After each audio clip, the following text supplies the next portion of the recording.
Superb. So we are live, and I see the audience trickling in, around 20 people in the room already. I'm going to give this a minute. I'm going to give everyone a minute to connect to their Zoom. So those of you who are in the room already and are able to hear me loud and clear, in the chat window, let us know the city you're dialing in from. This is also an audio check for us, just to see that everything's working fine. I'm going to try turning on the chat for everyone. Yep. Now you should be able to respond to this question. So if you're able to hear me, in the chat, let us know the city you're dialing in from, city and country that you're dialing in from. Okay, I see Ridhima from Chandigarh, Sahil from Mumbai, Jyoti from Bangalore. Keep those responses coming in. It would be great to see where our audience is coming from. It's always interesting to see the diversity and the mix of people. So Karthik from Himachal, Abhay from Mumbai. Welcome everyone. Keep those responses coming in. I'm doing this to also, of course, get a. Okay, I see someone from Port Harcourt in Nigeria. We were there last year. In fact, we are going to be in Nigeria with NYU-Tandon very soon, just in fact starting next week. So those of you in Nigeria or Ghana, we are visiting your country very, very soon with NYU-Tandon. But keep those responses coming in. I do want to see where our audience is coming from. So I see someone from Bihar, India, so Armenia, Ghana, Ibadan, Nigeria, Dubai, and all over the place. Great.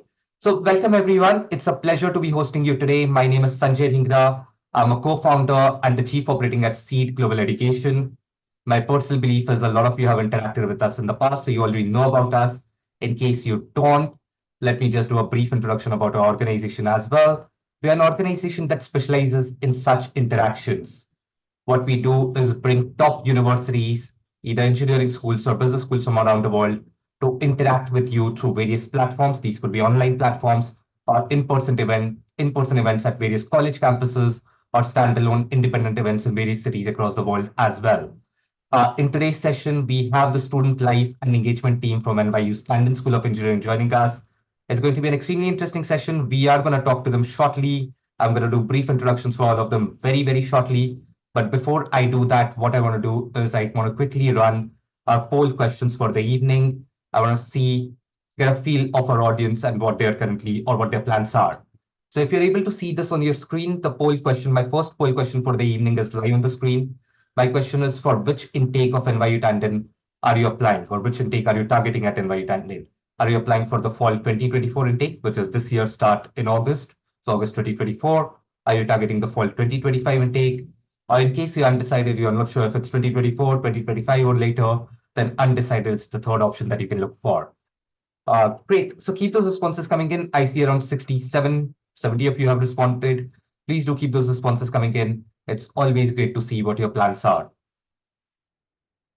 I'm going to keep this poll open for another 10 seconds. So if you haven't responded, please do so. And we'll be ready to start with the session very soon after that. Great. So we have close to 100 responses. So I'm going to end the poll now and share the results as well. It's an indication, so it doesn't represent all of you, but it's an indication as well. So 54% of our audience are targeting the 2024 intake. So they are looking at this year's intake itself. 20% are planning for the next year's intake. 26% are currently undecided. So they are yet to make up their mind and get started on this journey. Great. I'm going to stop the screen share and share the second poll question for today evening.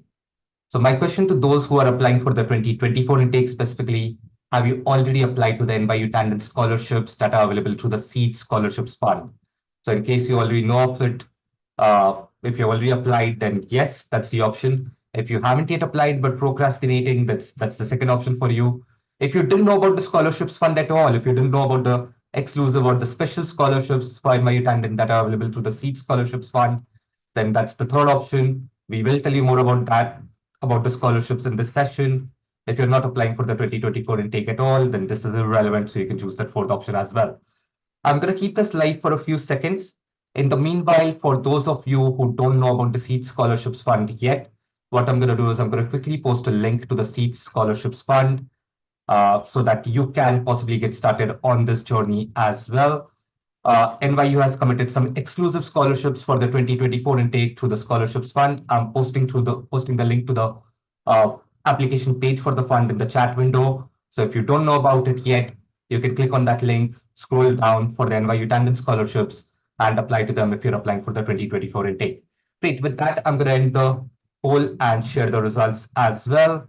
So 24% of you have already applied to the scholarship for the scholarship. So great, you're awaiting an admit or your result from NYU-Tandon and hopefully a scholarship as well. 17% are targeting the 2024 intake, but they haven't yet taken the initiative to apply for the scholarships. I don't know why, but you should do this as soon as possible. 42% of you didn't know about the scholarships at all. So I'm hoping this has been informative and insightful for you. You're getting to know something very new, very important right now. I'm posting the link for you once more in the chat, and the remaining 80% are not applying for the 2024 intake. So this is irrelevant for you right now. Great. With that, let's kickstart today's sessions. So my guests for today evening in India, morning in the United States, are three extremely interesting people who work with NYU. I have Mike and Sahara from the NYU-Tandon student life and engagement team. So they are going to talk about the various initiatives they take to make the student experience at NYU extremely interesting. Those of you who don't know about this, student life plays a very crucial role. They are the ones who kind of design the whole out of the classroom engagement and interactions for you.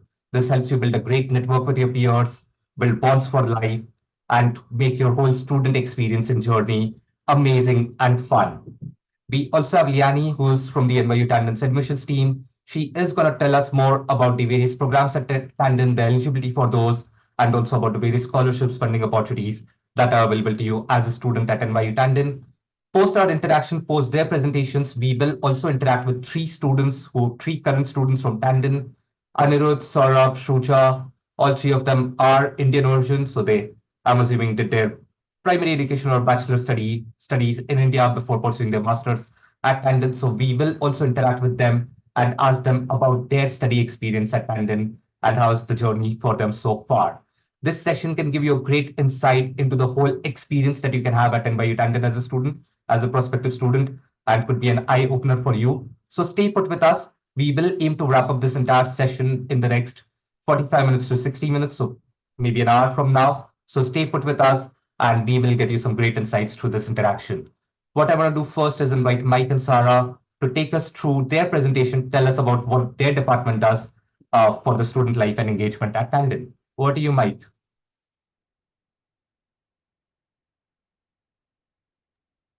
Thank you so much. I hope everybody can see our presentation. So before we get started, I just want to say my name is Mike Burgo. I use he, him, his pronouns, and I serve as the Associate Director of Student Engagement in the Office of Student Leadership and Engagement at Tandon. And I am joined by my awesome colleague. Hi, my name is Sahara Bryant. My pronouns are she, her, hers, and I'm the Assistant Director of Graduate Student Engagement in the Office of Student Leadership and Engagement. So I will be working primarily with graduate students should you choose to attend Tandon. Great. So we're going to talk a little bit about our office, but our larger office and department, the Office of Student Life and Services, and the multiple components that we kind of have within our office that engages students co-curricularly outside of the classroom here at Tandon. So we are very excited to get to chat with you a little bit. This will be a very brief kind of overview of things, of what we do, because we do a lot here, and hope that this answers many of your questions. So again, we are part of the Office of Student Life and Services, or SLS as we like to call it. We are more than one office. We include the Office of Student Advocacy and Compliance, the Tandon Career Hub, and then Sahara and I's office, Student Leadership and Engagement. So the Office of Student Life and Services, which includes the various offices I have mentioned, hosts events and initiatives for the entire Tandon community. These can be specific programming that involves diversity, equity, inclusion work, the piano series, which is a lovely event that we currently have and host throughout the year, which is an opportunity for students to kind of relax and listen to some of our amazing NYU students play classical piano here at Tandon. They also do specific outings, so they take students to Broadway shows, the opera, basketball games, and other sporting events. And they also celebrate our Tandon graduates at the end of each academic year. but that's only some of the things that they do. So again, our office does many different things throughout the year, and student life and services is just one component. Additionally, then we have the Office of Student Advocacy. This office works with various other offices to help students solve problems and develop self-efficacy skills. This office really supports your co-curricular, but also your academic engagement. So if you're having, as a student, if you come here and you're having any difficulties navigating Tandon, navigating classes, navigating registration, navigating the different issues that may come up as a student, or things come up as emergencies within your life of everyday life, as things do. They play a vital role in supporting students facing challenging situations during their time here at Tandon. They're your advocate. They're there to make sure that you're being as supported as possible, as well as connecting you with as many resources as possible, whether that be at Tandon or at the Greater New York University at NYU. So this office is really the space where you're not sure where to go, you're having any issues. This is a space for you as a possible student to come speak with them. Also, uniquely, we're one of the only schools at NYU that has this kind of role and department at the university. So that's one of the special things about our office. Additionally, they assist students with processes for special accommodations, for absences, as an example, to be excused, things like that, as well as if you need support with any other issues that may arise throughout your time. Then we have the Tandon Career Hub. So the Tandon Career Hub is the specific career services office for Tandon students only. They handle one-on-one career coaching, specific career workshops, speed coaching, various employer info sessions throughout the year, focusing on various majors and programs, virtual and in-person career fairs, and very much additionally, many more things, whether that be on-campus events, virtual events, and individual coaching. They're there to support your journey to finding an internship, job after you graduate, etc. Now, I'm going to turn it over to Sahara. Yes, so now specifically talking about Mike and I's Office of Student Leadership and Engagement, we have a lot of different opportunities that we offer our students co-curricularly, as Mike said, to kind of make sure that you're a fully well-rounded student while you're here with us at Tandon in Brooklyn.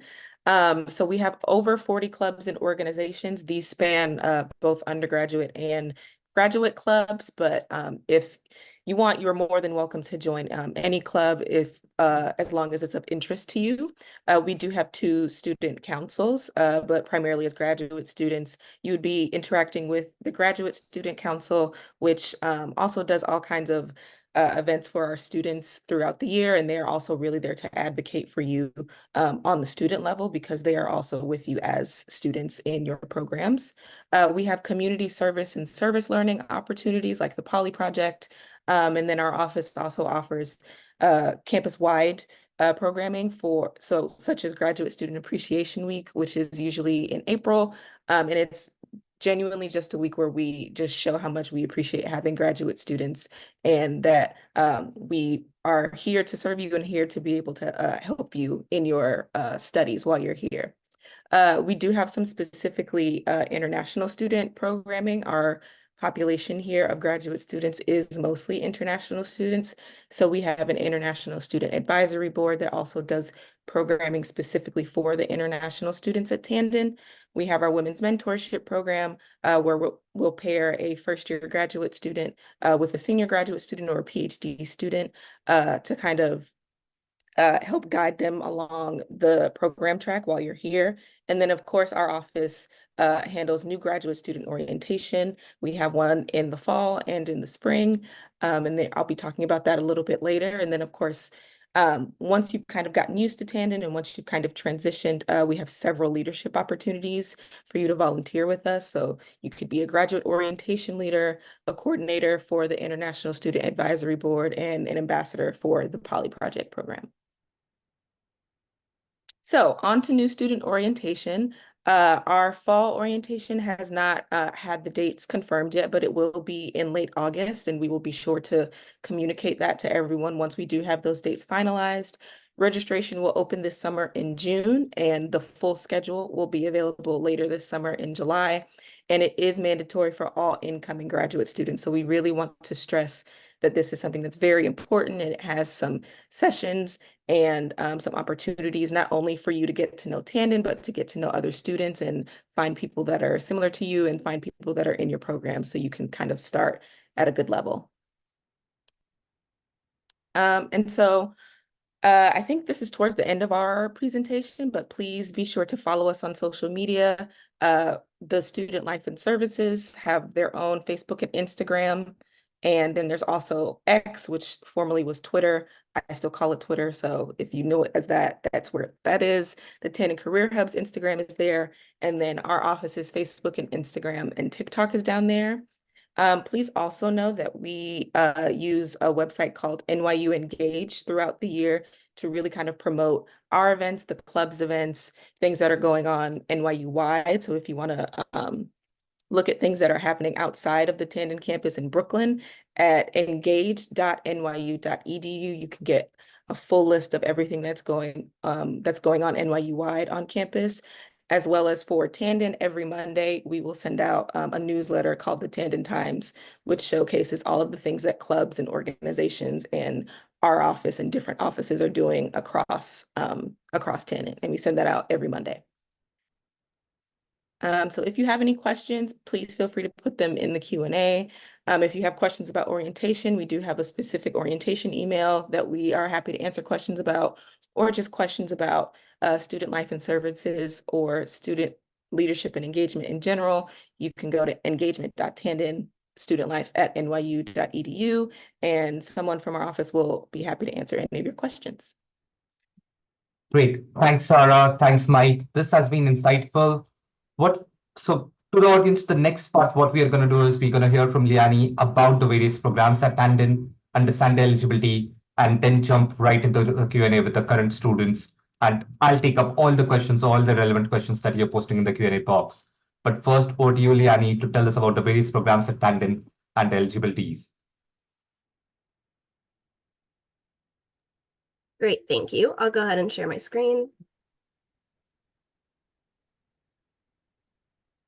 Okay. Hello, everybody. Good evening. Thank you so much for joining us today for this information session. I hope it's helpful to all of you, and I'm happy to answer any of the questions you put into the Q&A towards the end. Okay, so my name is Liani Ramos. I'm the Assistant Director of Communications within the Graduate Enrollment Management and Admissions Office, which is just a fancy way of saying the Graduate Admissions Office. We are the office that helps you with your application, receives your materials, compiles all of your information together, and makes it available to whatever program it is that you're interested in. We will then send your application to that program's faculty admissions committee, and they will review that, take a look, and give you a decision on whether you would be a good fit for that program. Okay, so this will be a pretty quick presentation. It'll probably be about 5 minutes, but I do want to talk a little bit about, I want to show you the types of programs that we have available. I'm also going to talk through how to apply to NYU-Tandon, as well as a little bit about funding towards the end. So first off, you'll see that we have 33 different degree granting programs, including 9 PhD programs, all outlined here on the screen. Feel free to take a look. I also want to say, and I'll put a link in the chat after my presentation as well, that'll link you directly to all of the programs on our website. The reason I want you to take a look at those is that each one of these programs, whether they're master's or PhD programs, will have a specific page in which it talks about what the department is doing as far as research, the actual curriculum of the program itself. So all of the courses or the classes, whether they are core classes, so those are required, and then there's also specific classes that you can take depending on what you want your concentration or specification in that program to be. So for example, if you're interested in computer science masters, but you really are into game design, so you'll take, your core courses in computer science, and then your additional courses or elective courses can be specifically about game design, game engineering, that type of stuff. So there are a lot of different options within the programs themselves. We have 11 different academic departments. So some departments will have a couple different master's and PhD programs within each of them. So they're all organized in a way that is related. So it's really helpful. We also have over 160 full-time faculty members. In addition to that, we have many industry professors too. So not only will they be teaching you in the classroom, but they also have real-world experience. They are part of the industry. So you're going to get a good combination of theoretical frameworks and practical framework, as well as what is going on in the industry right now in a career that you might be looking to enter as well. So you will get a very full program, essentially. And then, of course, there are over 500,000 NYU alumni all around the world, and that's constantly increasing as people, go through these programs, not just the NYU-Tandon, which is the engineering school, but, all the other NYU schools as well. There are over 20 of them. And it's an ever-growing alumni network, and it's a really great alumni network for you to engage in after you graduate as well. Okay, so now that you've seen the types of programs that we offer, I definitely encourage you to take a look at these, especially the ones that you're very interested in, at the curriculum, and see if they're a good fit for you. Now, you've selected the program that you're interested in. Let's talk about how to apply to NYU-Tandon. Okay, so I want to talk a little bit about deadlines first. As you can see, the spring deadline itself has already passed. The spring term already began at the beginning or at the end of January. So now we're going to talk about the fall terms. And I'll also say, for those of you who are interested in fall 2025 and beyond, our application deadlines will be the same every year. So even if you're interested in a year outside of 2024, these deadlines will pretty much remain the same. So the first deadline that we had was December 1st, and that was our priority masters for all programs, as well as the PhD program. So unfortunately, the PhD the PhD deadline has already passed for fall 2024, but you're interested for the following year. They only have a fall intake. So for fall 2025, December 1, 2024 will be the deadline for PhD. And then the priority masters, all that means is, so typically we have the two deadlines. A priority deadline just means you're applying sooner, and that most likely means that you'll get a decision sooner as well. However, our regular consideration, or our most popular deadline, is going to be February 15th, which is in a couple weeks, or in a week and a half, really. However, I will give you a little insider tip. We do typically extend the deadline. So if you are interested in applying for fall 2024 and you're maybe a little bit worried that you won't have enough time, don't worry. I think you should still start your application, get your materials together. Typically, we extend it to March 1st. So we will add that into our website, and we'll send an email as well if you're on our mailing list, so that you know that you have a little bit of extra time to turn that in. And I'm going to talk about the application materials in just a moment, but I also want to say, one, the application deadline is really important for you to get the application in. If there are a couple other materials that you don't have with you at that moment, so whether that's like recommendation letters, typically it's recommendation letters, or, whatever other additional information you want to include, just make sure you submit the additional materials within 2 weeks of the deadline. So especially if you wanted to turn in GRE scores, or if you have to submit a English language score, we'll accept those up to 2 weeks after the deadline. So don't worry about that. Just make sure that you get your application in. by the deadline, whether it's February 15th or our extended deadline of March 1st. We also offer some online programs as well, and that has a later deadline of July 1st. Okay, so let's talk about what the requirements are. So first off, you have to submit an online application. It's a $90 application fee to do that. One great opportunity that you have for attending this session is that we will give you an application fee waiver code if you have not already submitted an application. That way you can save the $90 US and get your application in. Also, once you submit your application, you will have access to a student portal, which is where your application checklist will live. It will be available. So once you submit your application and your materials, this checklist will let you know what we have received and what we are still waiting for. Now, one of the most important parts of your application is going to be your official transcripts. So by transcripts, we mean your undergraduate degree transcripts. So whether you're still in your undergraduate program and it's in progress, that's perfectly fine. You just want to submit what you have. We also do accept consolidated mark sheets. We prefer the consolidated mark sheets, but if all you have is individual, that's fine as well. In the application, for the application process, you can submit unofficial transcripts or mark sheets. You just need to upload them into the application and submit it that way. Or if you prefer, you can email it to us directly. And I'll have the email address on the last slide of this presentation, and we can add it to your application. It is really important to remind you, you can use unofficial transcripts to submit your application, but if you are admitted and you plan to enroll at NYU-Tandon and attend classes, we will require official transcripts and your proof of degree once it is completed. So what does that mean? That means official transcripts need to come directly from your undergraduate institution to NYU-Tandon, bypassing the student completely. If it comes from you as the student, that makes it unofficial.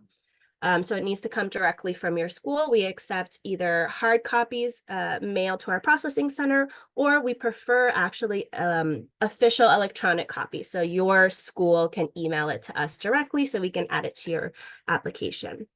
As well as a proof of degree. So typically this is just going to be your degree certificate. We also do accept the provisional degree certificate as final as well. Okay, so standardized exams or test scores.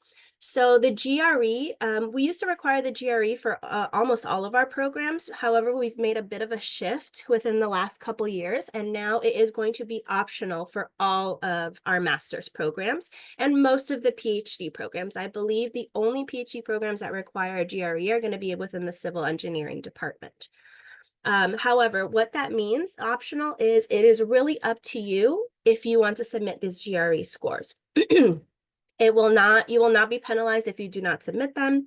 The only thing that I would remind you is you want to make sure that you have a good GRE score, because you don't want to submit a GRE score that is less, that's a little bit subpar.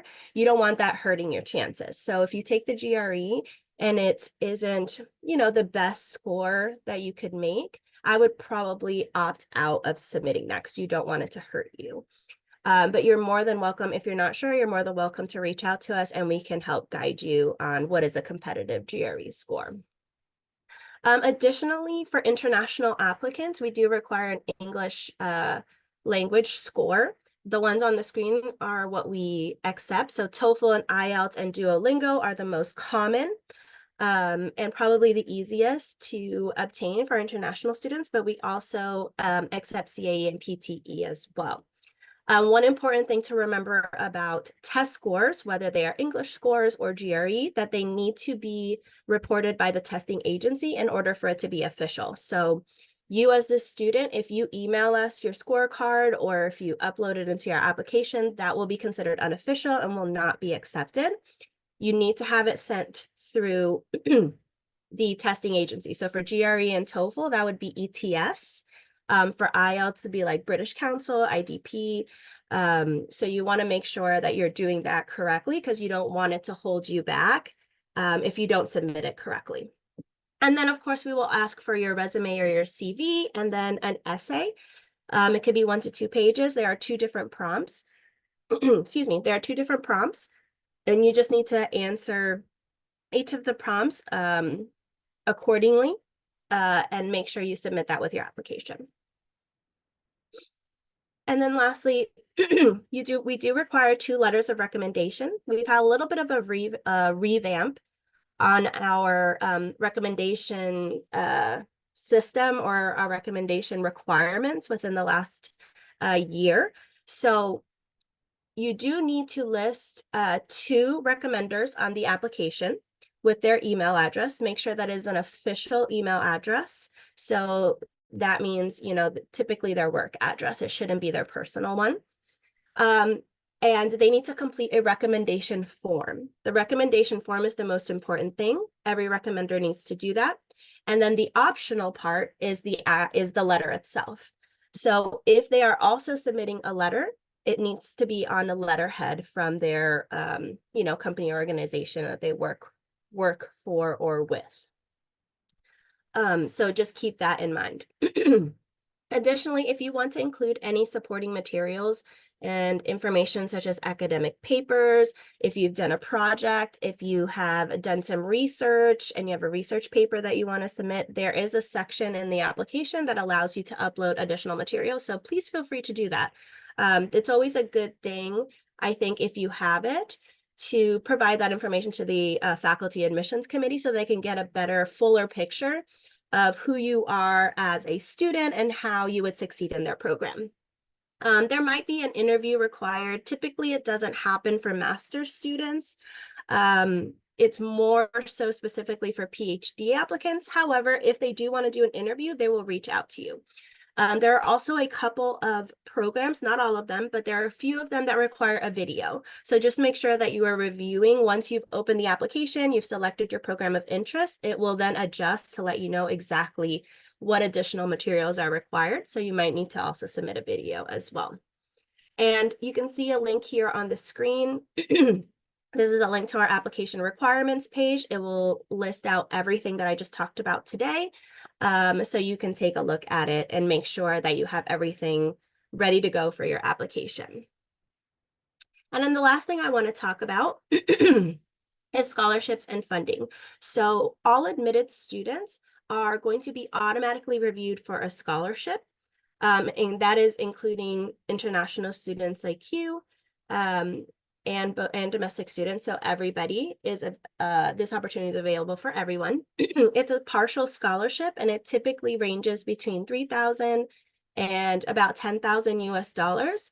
Unfortunately, we don't have full funding for our master's students, but we try to help a little bit with the partial scholarship. You do not have to do a separate application. It will happen automatically.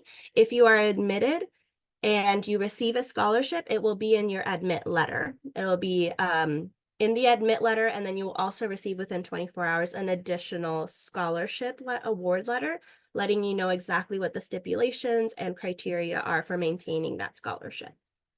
The scholarships are based on your academic merit. So they're merit-based, specifically and most heavily on your GPA, on your undergraduate GPA, and then if GRE scores are submitted or required, then that was taken into consideration. But again, like I mentioned, within the last couple of years, we've sort of steered away from making the GRE required. So it will be heavily based on your GPA. And unfortunately, not everyone will get the scholarship, but if you do receive the scholarship and maybe you want to apply for additional funding, or if you didn't, there are also external scholarships that you can apply for, whether they be through NYU. There are also international student-specific scholarships that may be available within the financial aid department. So I definitely encourage you to scan this QR code on the slide so that you can have it pulled up and take a look at it later on. And that's it. Thank you so much for paying attention to the presentation. I hope it was helpful, and please jot down our email address or our phone number. Let us know if you have any additional questions, if you think of something after this presentation. So thank you so much. Great. Thanks, Liani. With that, the floor is open. What I want to do is I want to invite the 3 NYU-Tandon students to come on the screen and start this panel discussion. So Anirudh, Saurabh, Shruja, great. I have you on the screen. It's great to have the three of you join our panel as well.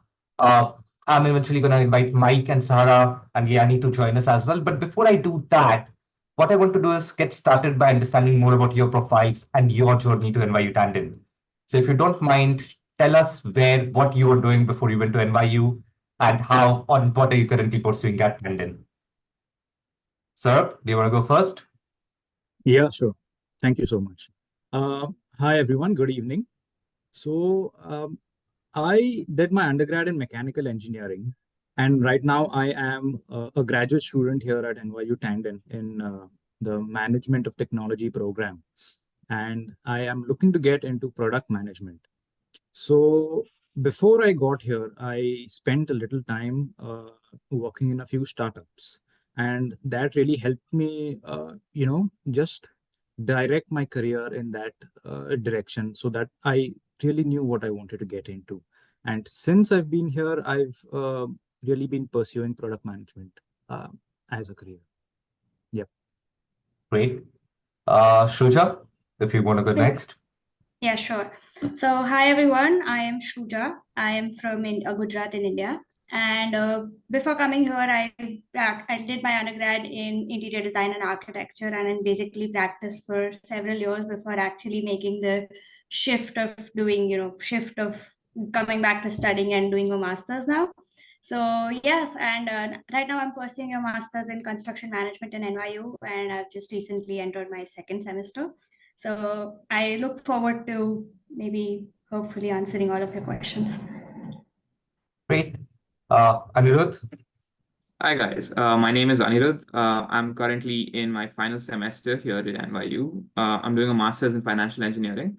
I came here directly out of undergrad in August 2022. So I graduated from my undergrad in May 2022 and moved right here in August.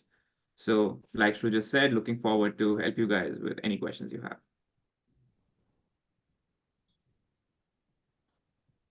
great. So firstly, thank you for joining us. What we have realized is sharing the experience of current students really helps the students to take more informed or the prospective students to take more informed decisions. They are possibly looking forward to following your footsteps and end up there in New York City at Tandon itself.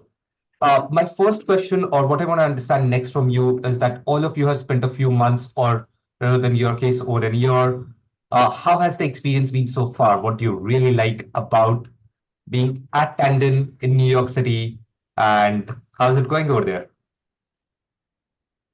Okay, I think I can take this one. So I believe that you're in New York, and it's one of the most amazing cities. So it's not just about being at Tandon, because a lot of you would have heard, okay, there's no campus, but I completely disagree with that, because you absolutely get the Tandon campus feeling when you're over there, and because there are so many buildings and we have this one amazing common area in between, like Brooklyn Commons, and plus just apart from that, there's so much to do in New York that whenever, and because of the proximity of the campus to a lot of other places, and the kind of museums and everything the city has, you just never bored here, and it's one of the best experiences on and off campus, I would say.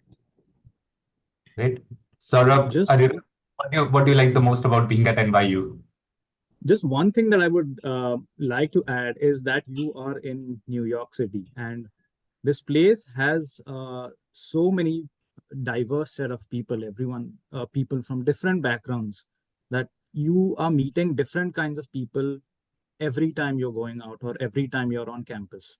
So really make a lot of use of that you will get to understand perspectives, experiences of different people, and you'll meet a lot of different people. Because it's New York City, it's a very diverse experience that you get. I'm sure. I've been to the city. I really love it. Amongst my favorite cities in the world. Anirudh, what's your favorite part of being in NYU? I think one of my favorite parts is because I'm doing financial engineering. There is really no better place to do finance in the world than New York. And the fact is that NYU has a great amount of adjunct professors who work in the industry. And getting to learn from so many people who work here in the city and are able to actually tell you how life is, and not just, academically, but also professionally, because we are all in this for that reason, right? We get in here to see some return on the other end of it. So I think that coupled with, just like Shruja and Saurabh have said, the offerings that the city has in terms of the events, the shows, everything. So yeah, those would be my top things at NYU. All right. So I want to move a little bit more towards academics now. So each of you are pursuing three very different courses, diverse courses at Tandon. If you can tell us about the academic life, so what does your typical day look like? So what courses do you usually end up taking? What time the classes happen, and which are your favorite professors? Anyone want to go first? Yeah, So- okay, sure. So I am in the management of technology program, and within that, what you have to understand is you can get into any different management field related to technology. So because I would like to get into product management, what my course offers is that it offers a very diverse set of courses that you can pick and choose, and you can, really customize your curriculum. That is one thing that I really like about it. And one more thing is the structure of the courses, the way they are held over here. It's not just that you attend your class and you learn something and then you go back home and it's over. It's not like that, because there is a lot of activity. You get to interact a lot, whether it's with the professor, whether you can do some presentations in front of the class. So the current one of the courses that I'm taking right now, I've been asked to, design a travel coffee mug. So it's a very interesting thing. I have to use a lot of learnings that I've done in class itself. I get to discuss it with other people. I get to come in front of the class and present what I have been doing. So that is also something that I really liked. So it gives you a lot of flexibility overall. That's about my program. All right. What about you, Shuja?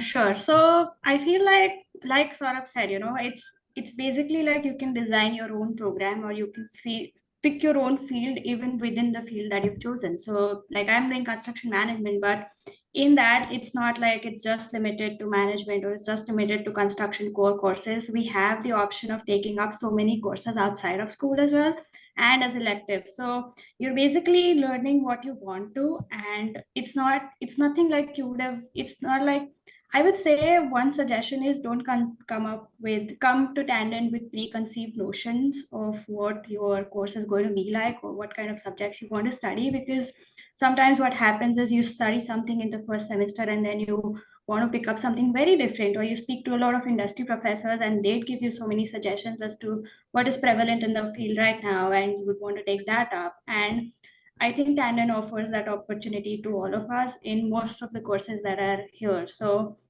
like one of the courses that I've taken recently, and I had no idea about it, and I wasn't even going to take it until just the last week, like, which is BIM applications, which is a very upcoming field here in the USA. So even if you don't exactly want to pick up one niche at the moment, I would say just, try a variety, or try like a wholesome approach, and then you can, once you move forward, you can pick your forte. Makes sense.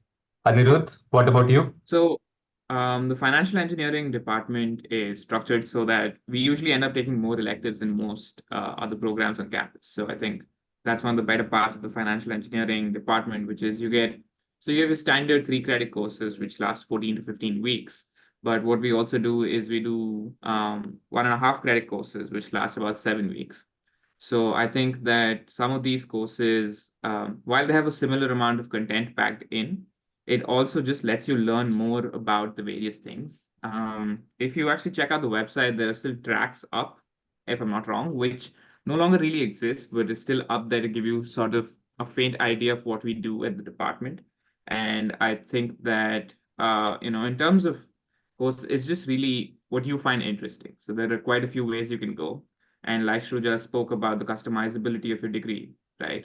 So while you have the core courses that you have to do, if you're an experienced professional, you get to waive away a lot of the core courses and delve more into the sort of electives and stuff. So I think that the fact that you really get to explore or understand the basics of what is why the core courses, and then really structure um, your degree and by extension your career, right? Because what you study kind of leads up to being what you end up doing. So I think the fact that you get such customizability and you also get the ability to sort of explore a little bit is great. Super. So what I want to do now is move a little behind in the past. So how did each of you prepare for your journey at Tandon? So you had got your admits. What did you do before you took off for New York? I guess I'll go first on this one because I've been here the longest. So I think the other great thing that you get with the financial engineering course is that we have a couple of boot camps. So the first boot camp is really designed to sort of, because the course is made up of people from finance backgrounds and engineering backgrounds. The first boot camp is sort of designed to bring you up to speed, as in the engineering guys up to speed on finance and the finance guys to be a little more comfortable with higher order math. And then we also have a further boot camp once we come here. But in between, as someone who came from a non-financial or an engineering background, I spent as much time as I could really trying to understand the basics of finance, read some stuff about micro and macroeconomics.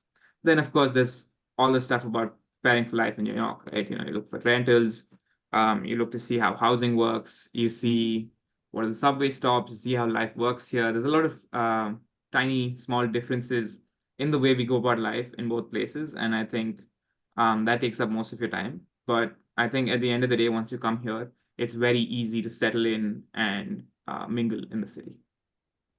Yeah. Okay, I think I can go next. And so for me, it was very different. I think it's a great idea. Like Anirudh mentioned, it's a great idea to go through some boot camps or, some kind of online programs and only related to your particular course. So prepare yourself well before coming here. I did something different. I basically took a break of 1 or 2 months. I'd been working for 6 years and I just took a break of 1 or 2 months, sort of tried to prepare myself before getting back to studying.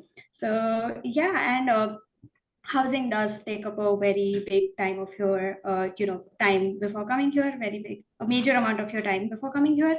Apart from that, I feel like I don't spend a lot of time in trying to already know the city before you come here. You can just come here and it's very easy after that. And only once you're here, you can actually get the feel and you can get used to the subways and everything around here. Like you can't be prepared enough sitting back in India and just come here, thinking that, oh, I know everything. So don't probably take that approach.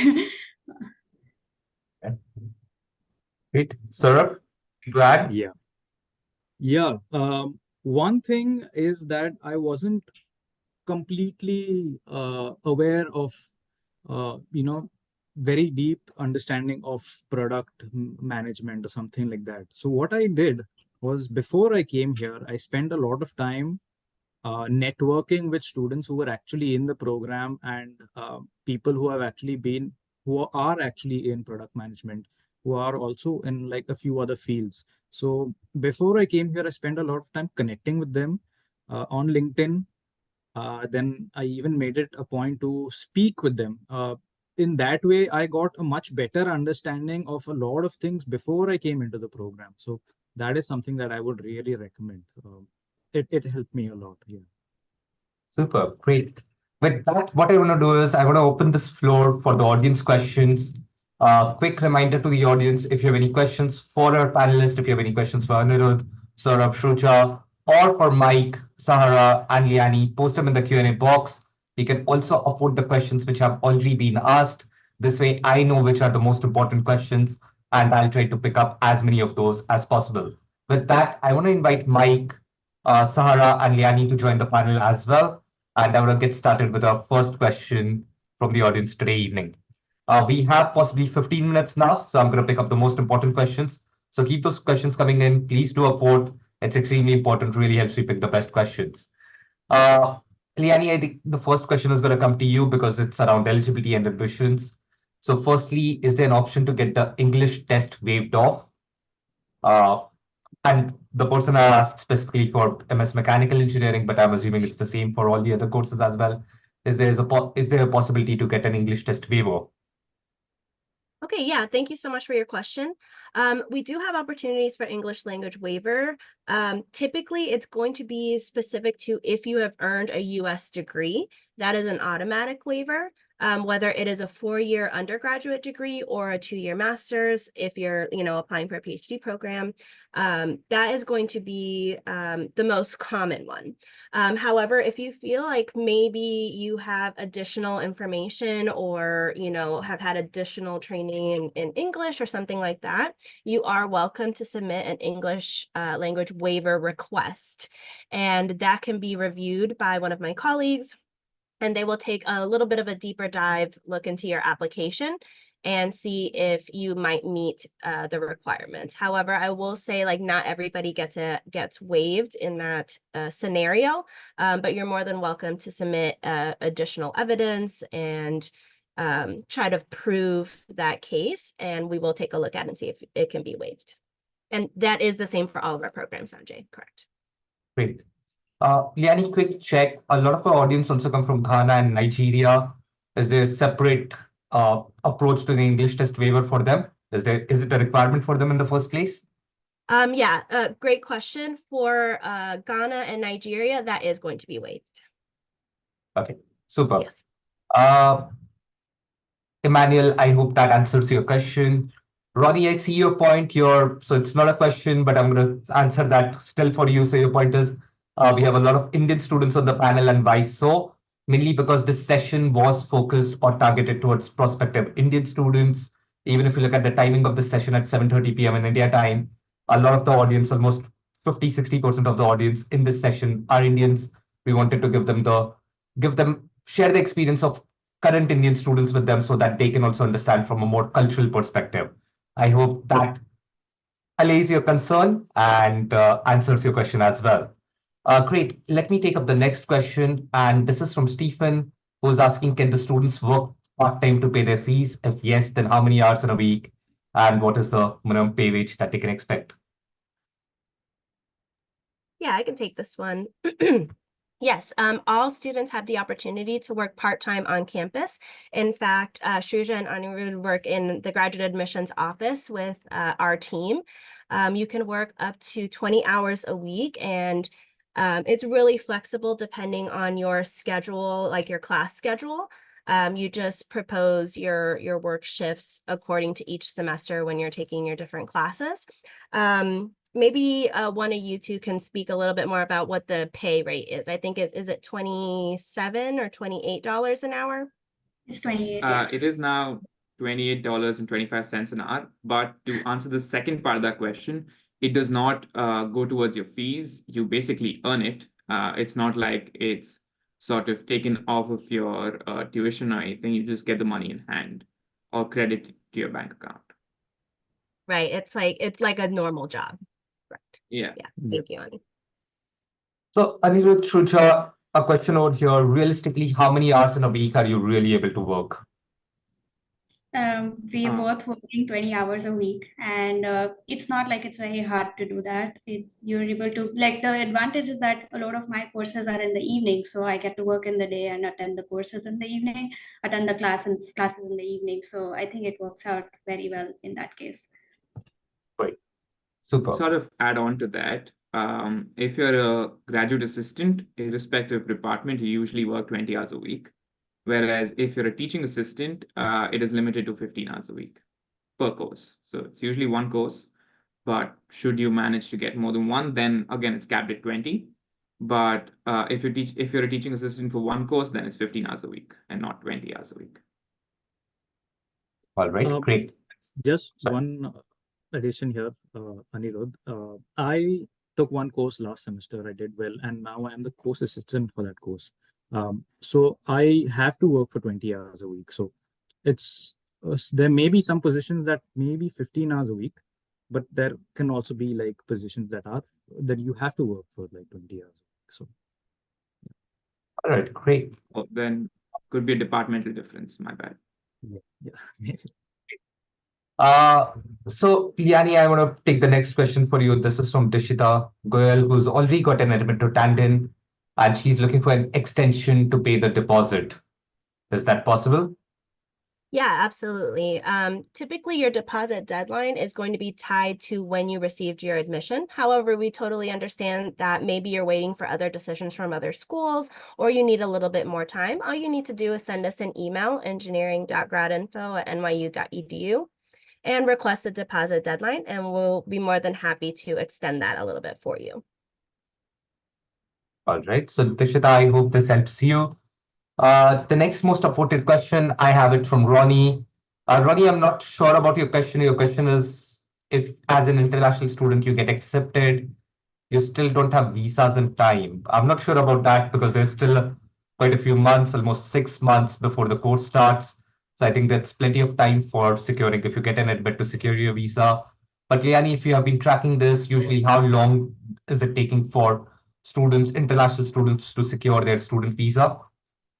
Yeah, the time can definitely vary.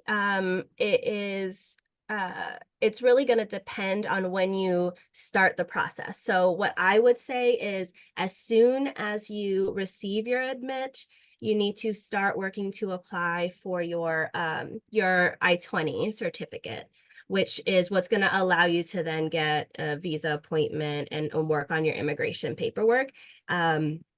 It really is, and it depends too, like on how many people are applying for that and like how busy they are. So the Office of Global Services is who handles the I-20s and can help guide you with any immigration and visa questions and information that you need. But again, I would suggest doing it as soon as possible once you receive your admit.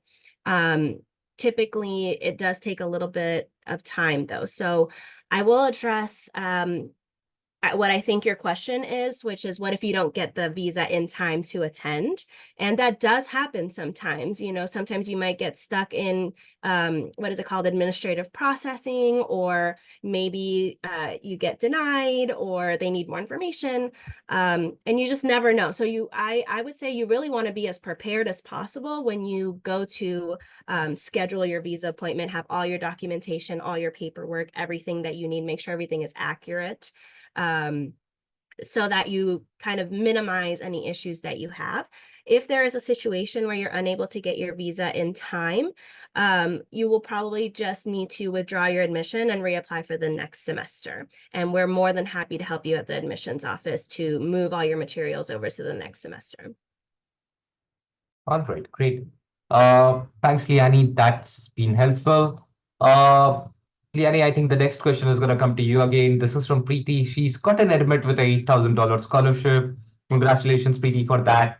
But she's still looking for some more funding. Is it possibly, or what other sources of funding can she possibly tap into, or can she request for a review, reanalysis by your team to possibly get some more funding from the school? Sure. Well, first of all, congratulations, Smithy. Good. That's amazing that you got in. So if you were awarded a scholarship from the Graduate Admissions Office, that is the final offer. So if you got the 8,000, that's all we're able to afford. We don't take appeals. We aren't able to re-review that, unfortunately. But what is available is there are different external scholarships. In the last slide of my presentation, there was the QR code that takes you to the funding page. And we can share that again.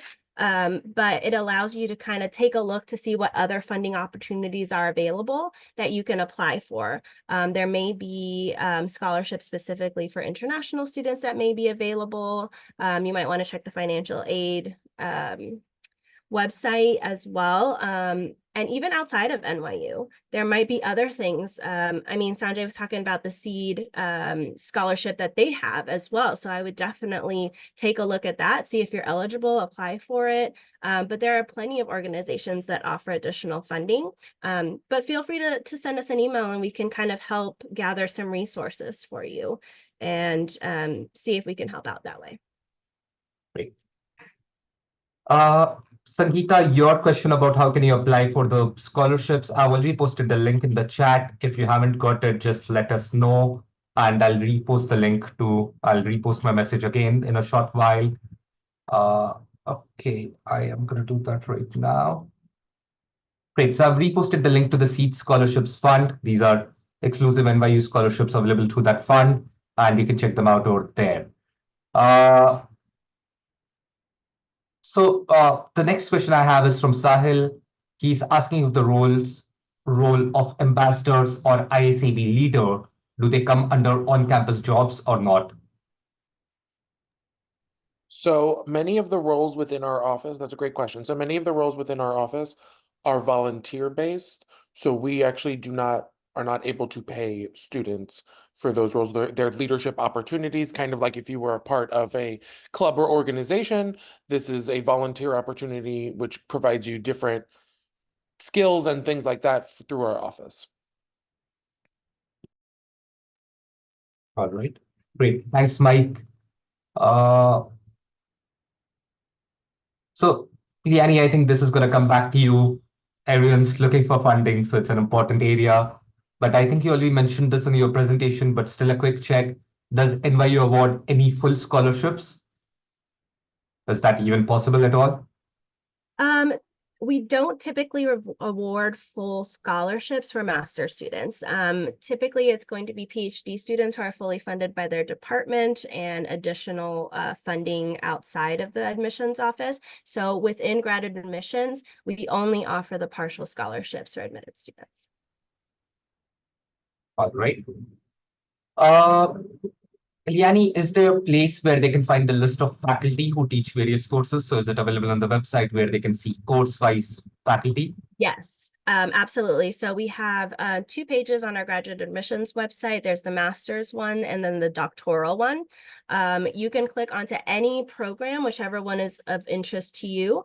And in that page, there's going to be plenty of information, including the curriculum. There will be a section that is labeled, I believe it's people, and that is includes staff and faculty within that specific department. And you can kind of deep dive a little bit further. So if you click on that, you find a professor that you think is interesting, you click onto their profile, it'll talk about like what type of research they're doing and that sort of thing.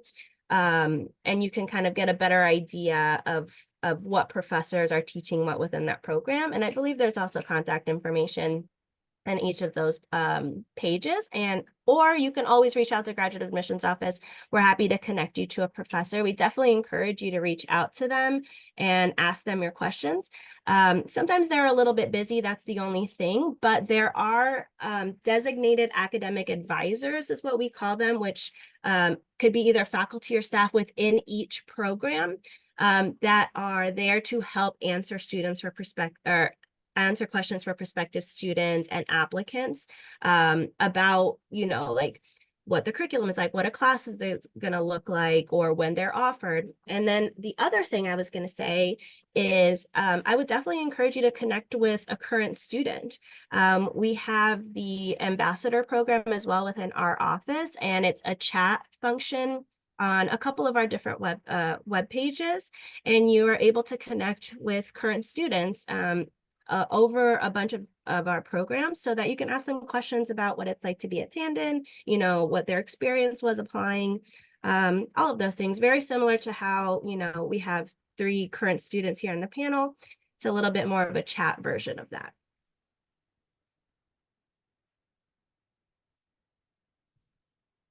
All right. So, Ronnie, I hope that answers your question. I think I've taken a couple of your questions. I did see a message you're saying that no one's answering your questions. In fact, I've taken 3 of yours. So I hope this has been insightful as well. Liani and sorry, I just want to pick up. In fact, I want to check bringing Mike and Sarah over there. It's about the process for getting into the student council. So Ramacharan, he's already got an admit. He's looking to join the student council and wants to understand how does the whole, if there's an election or what is the selection process for joining the student council at NYU-Tandon. So the way that the student council works here is that as a first-year student, you are more than welcome to apply to be a part of the council. As the executive board of at that time may have open positions for commissioners, which are usually the entrance level roles in the council. You can apply to those directly once you're a new student and they have openings, depending on how many openings they have. And then each spring, there is an election season. We're about to start ours right now. And that would be the time for you to be able to apply to be in an elected position for the next fall, an academic year. So there are a few ways to get involved. There are always opportunities, but we also have lots of students and not that many positions. So there is usually a large application process that happens both within the council for commissioner positions and then outside of that when we do university-wide elections. All right, great. Rama, I hope that answers your question, gives you some guidance. And I'm sure once you join the program, Mike, Sarah, and their team would be happy to run you through the process in more detail during the orientation and during the start of the program as well. Okay, the next question I want to take up is from Caleb, who's asking the process for getting a teaching or a research assistantship. How are these awarded?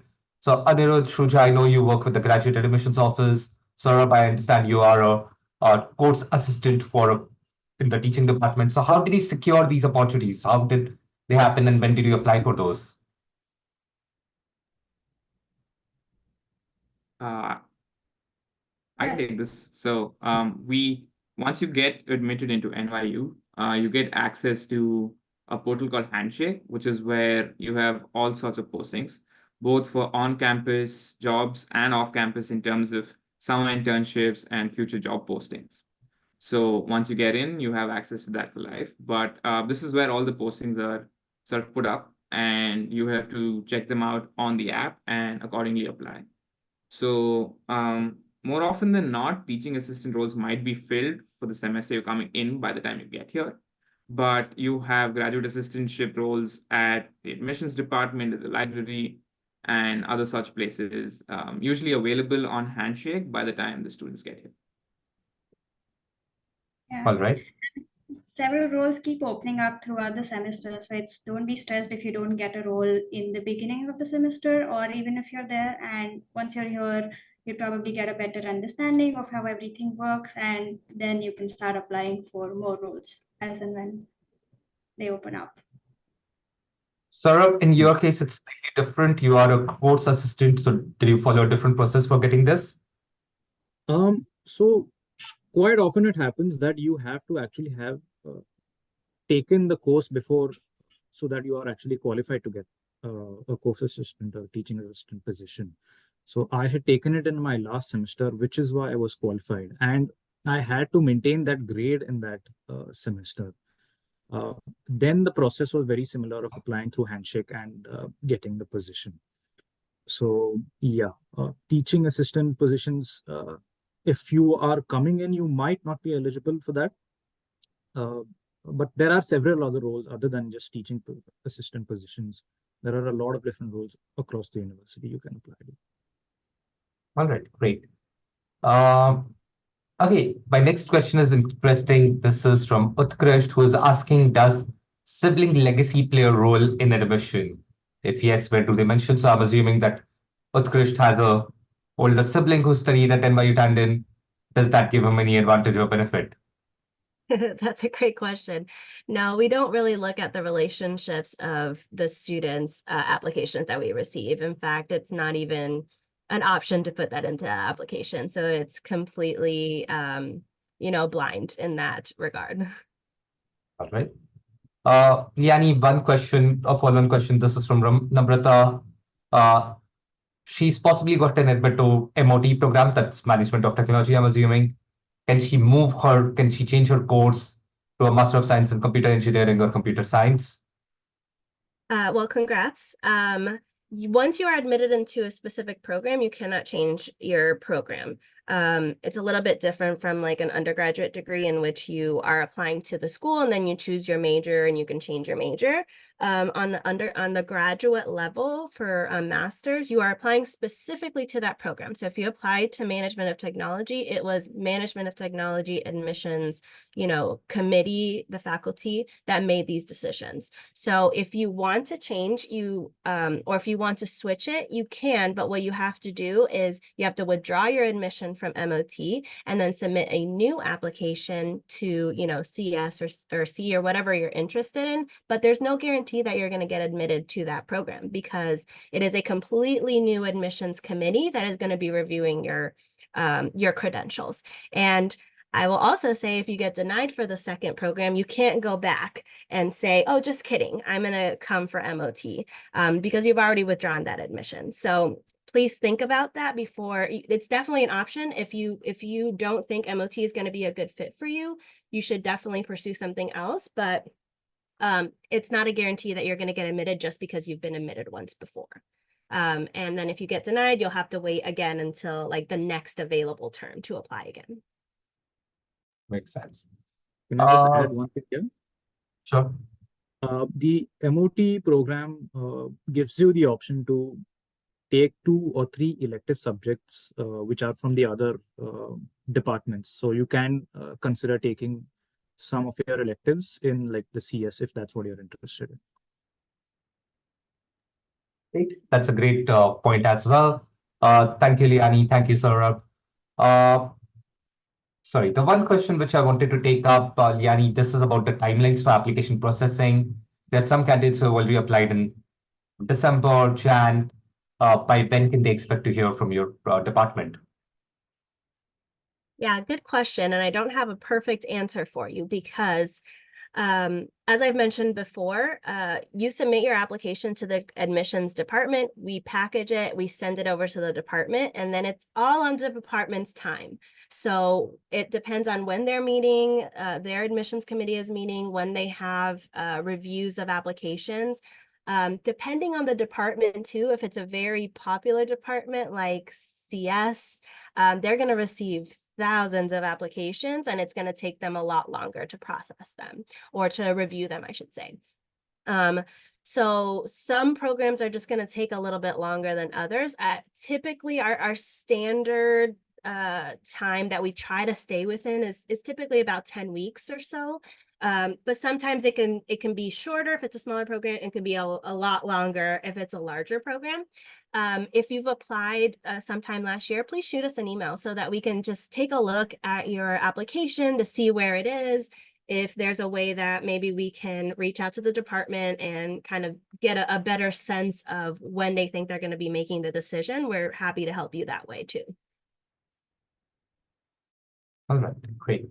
So I know we are significantly over time, but I want to take up 1 or 2 last questions before we wrap up. I know we still have 26 unanswered questions. There are quite a few. Some of them are repetitive as well. So I'm hoping that we have answered most of those questions through our responses to the other questions, but I want to take up some unique questions as well before we wrap up. So there's this question from Abhay. His question is, can students also work in research labs, or are they limited to only being research assistants under professors? Can they take up independent research work as well in the labs? Okay, I think I can answer part of this question. So you can't exactly, as far as my knowledge goes, you can't exactly work independently in the research labs, but there are a lot of opportunities where you can collaborate with professors. And there are programs like VIP programs, which are essentially research students working on something and you're helping them and the professor with regards to a certain topic, or it could be a competition. So I would definitely encourage everyone to look those up within your department and be a part of them. And they'll give you a good exposure, plus a hand at research, if at all, if you want that. Okay. Just to check this, I'm assuming when you work in the research lab, these are unpaid positions because you are contributing to the research of the, unless it's a paid position like a research assistantship. If you're collaborating with the faculty just for research, then it could also be an unpaid position. Is that correct? Yes, these will most likely be voluntary unpaid positions. Research assistantships, I believe, are only reserved for the PhD students. So if you're a PhD student, well and good, please apply for the research assistantship. But as a master's student, all you can do is assist some professor who's already working on something. All right, great. Just to add on to that, sorry. I think in departments where there isn't an explicit PhD program, for example, financial engineering, you can work as a research assistant, but again, you need to really discuss that with the professor, and the professor needs to be willing to take you on, which I guess goes without saying, but yeah. All right, great. Uh, so the last question, so Liani, just one thing, if you can share the email address where they can write to the admissions department to request for an extension for deposit or any other questions, that would be great if you could share that in the chat. Some of the candidates, some of the people are asking for that. There's a question coming up that if you have already been, and I see this from Rohan and a few other people as well, where you have been admitted to an NYU program or Tandon program already, have got some scholarship or not got any scholarship from the school already, if you can still apply to the Seed Scholarships Fund, and if that can change things for you. So my answer is no. The very reason being, even the seats, the scholarships available through the Seed Scholarship Fund are given through NYU itself. They have committed 3 exclusive scholarships to attendees of our masterclasses. But if you have already been admitted, your scholarship or admission decision has already been taken. They will not revisit it if you apply to the Seed Scholarships Fund after you have gotten admitted. So my suggestion to the audience would be that to apply to the Seed Scholarships Fund along or even before applying, submitting your NYU-Tandon application. This way they can evaluate you for those scholarships along with the admission evaluation.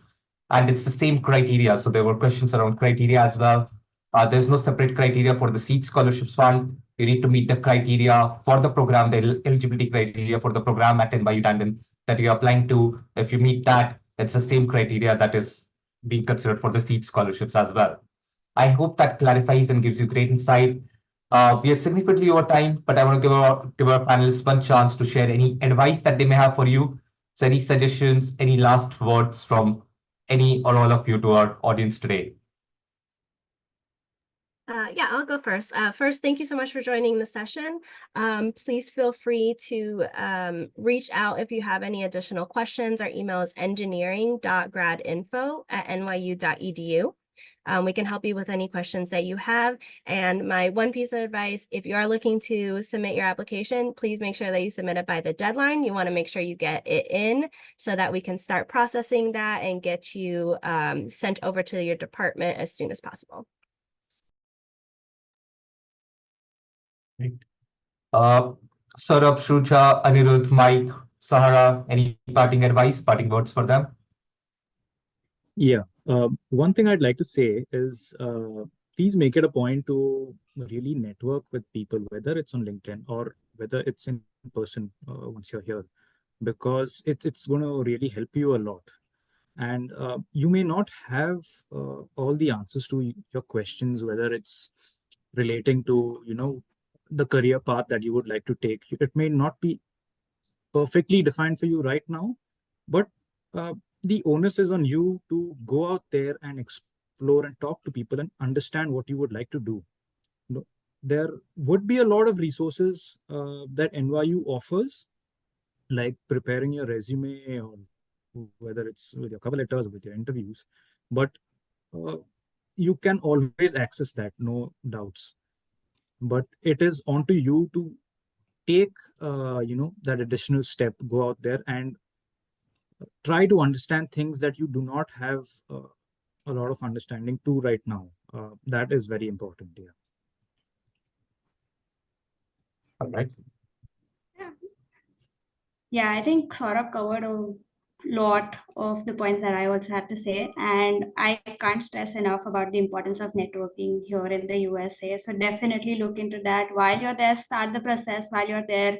Once you're here, definitely continue that. Wait, industry professors, industry professionals, students, seniors, everyone. But I think networking is the key to actually surviving here or, getting through the course. Yeah. I just like to wish everybody the best. I know the process gets pretty hectic at times, especially from here on out. Once you've applied, it gets angsty waiting for people to get back to you. So I hope it goes well for everybody. They get what they want, and hopefully we see you soon in New York. So everything that they said, I second all of that, but also to just say that once you all, we're going to manifest, once you all get here, we want to let you know that, yes, you're going to be trying to figure out classes, you're going to be doing those things, but making sure that you're also looking for opportunities outside of your coursework to be engaged. And that doesn't mean just I'm not just being like, come join our office, do everything with our office. There are many different things you can do at Tandon and at NYU to be engaged with the community, to create community, to build the relationships the students were talking about that are not necessarily through academic coursework or departments necessarily. Outside of that will bridge your idea of what you understand and what you know and how you learn and what you've learned from the community that is a part of it. NYU is vast and large and has lots of connections and things to do. I've worked here for 7 years and I'm still learning about things that happen here because we are just a very large institution. But please make sure that you are looking for things outside of that offer you, outside of your academics, that offer you the opportunity to create community, a sense of belonging, and also just giving you a little break from the academic piece so that you are able to enjoy your experience while you're here. You'll be here for only 2 years. So I want you to be able to understand and say that these were 2 of the best years here in New York if those were the only 2 years you spent here. Super. Sarah, anything to add? No, I just agree with what Mike said. I used to be a student at NYU too. I got my Master's of Public Health degree here, so I think it's a very, awesome place to come and get your degree, and we just offer so many different opportunities to our students outside of the classroom as well. So definitely just like when you come here, like Mike said, we're manifesting, just take advantage of every opportunity that you can. Super. Great. With that, with everyone's permission, I would like to wrap up this session. So thank you to our audience and thank you to our panelists for taking out the time to do this interaction. Oh, at the peak of the session, I saw 300 plus people into the room, around 130 people still in this room. So I'm sure a lot of you have benefited from this interaction. Thank you again for joining us. I hope this has been insightful, and all the best to all of you who are applying to Tandon this year. If there's anything we can do to help you in this process, feel free to reach out at Seed Global Education as well. And all the best to all our audience. And thank you, Saurabh, Shruja, Anirudh, Mike, Sarah, Liani. It's been a pleasure hosting all of you. Thank you. Have a great day. Bye. Bye. Thank you. Have a good Thank one. you so much for having me. Thanks, Sanjay. Bye-bye.